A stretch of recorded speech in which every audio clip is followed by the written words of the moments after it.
I was watching Brown and Bendy's video about manifestation and her journey back to Christianity, and she said the church is full of sad and broken people, which really stood out to me because I went to an Abraham Hicks conference last year, and I was like, why are the people in here so sad and hurting and in pain? I really thought that in this spiritual space, there would be more people, more than half of the people there who would be in a similar place as I am. I've already gone through my journey of healing, and I'm in a place of like deep, wonderful peace, embracing joy. But that workshop didn't. And I learned so many things after reflecting on, wait a second.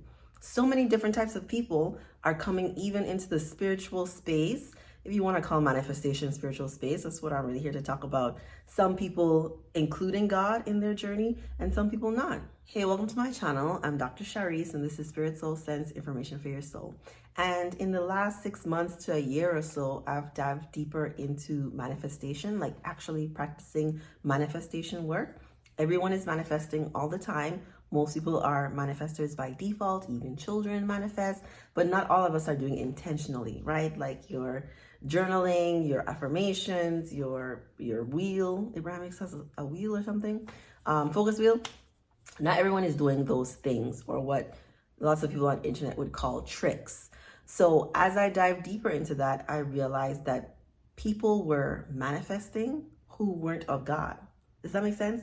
There are lots of people online who in real life too, lots of people who create versions of their lives, get things that they want, even though they're not ready for it, without including God in the process, right? And so in watching Brown and Bendy talk about, it felt such perfect timing because it's been a thing I've been reflecting on, how I don't know if she feels, right? But how she's letting go of manifestation work and embracing more of Christianity when they really should go hand in hand. Not necessarily Christianity per se, but God, spirit, the universe, whatever you want to call it, like whatever word you have for higher power goes hand in hand with creating the life you want.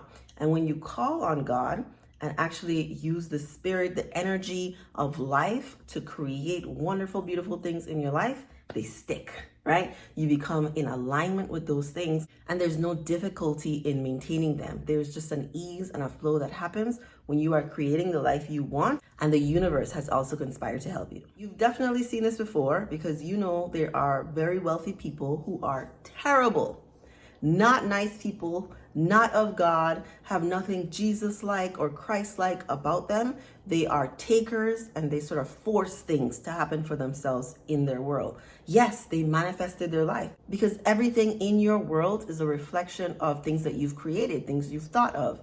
And some things can be of God, right? Of love, of kindness. And some things can be of power and control, can be of domination. I think it might be easier to see some of these things because we live in America and capitalism is going to capitalize. So there are lots of charlatans online and maybe people who have good hearts, but because they know they have to sell you something, and right, we know what people click on, they give you these clickbaity titles. They tell you about the secret. They tell you about the tricks to get what you want, even if you're not ready to get that thing. And they leave out the part where God is inside of you and you can create the world you want. There's no need to trick someone else. There's no need to force anything in your life. Everything that will come to you will come with ease when you are in alignment with spirit. But considering that this is the world we live in, where people have mental health concerns, people have gone through a lot of traumatic experiences, I understand how someone would make their way into spirituality and either become a constant consumer of it at a low vibrational end, or become a creator of it and not be acting from their highest self. I think this is why I hated the word manifestation for so long, because even though it's a term that's often used in church, like manifest, how did this manifest? Manifestation as it had been sold, right, and packaged in the United States is very much like magic, like a trick, like, you don't have to do anything. You don't have to seek anything deeper. And there are some strategies that will work because law of attraction works whether you believe in God or not, right? Law of attraction is about feeling the thing and being so motivated that you're constantly thinking about the thing, maybe even to an obsessive point.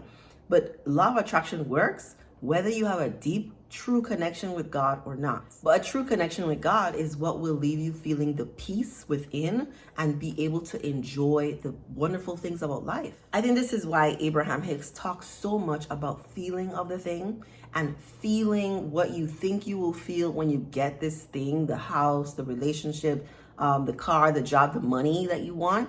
Feel it before. Because if you're not in alignment, there's a way to get it without focusing on the feeling, right?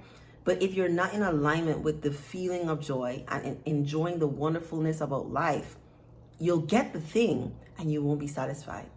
You won't be happy. You can still manifest things from your ego. You can get what you want by pushing and shoving and being loud. I think we have enough examples of that in pop culture, even in politics, to show that there are people, terrible